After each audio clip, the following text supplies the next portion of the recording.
Hello and welcome to Uniguru.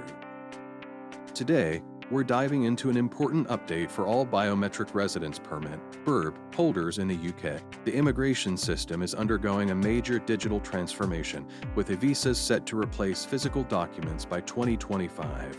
In this video, we'll guide you through everything you need to know about setting up your UKVIsas and Immigration (UKVI) account to access your eVisa. Let's get started.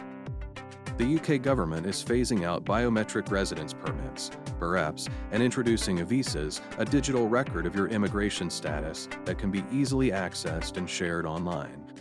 If you're a BRP holder, you can now create a UK Visas and Immigration account without waiting for an invitation email. This account is essential for managing your eVisa. eVisas offer several advantages over traditional physical documents, including enhanced security, as they are securely linked to your biometric information, reducing the risk of identity fraud.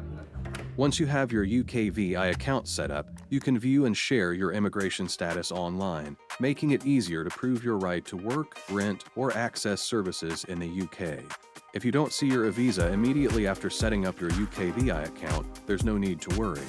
The Home Office will notify you as soon as your eVisa becomes available. While waiting for your eVisa to appear, you can continue using your BRP as proof of your immigration status until the full transition is complete.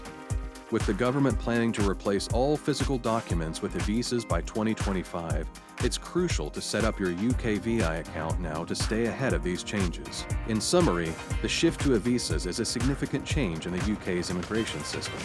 By setting up your UKVI account now, you'll be ready for the future of digital immigration. Don't delay, ensure you're prepared for the transition by creating your UKVI account today. This simple step will keep your immigration status secure and accessible. Thanks for watching.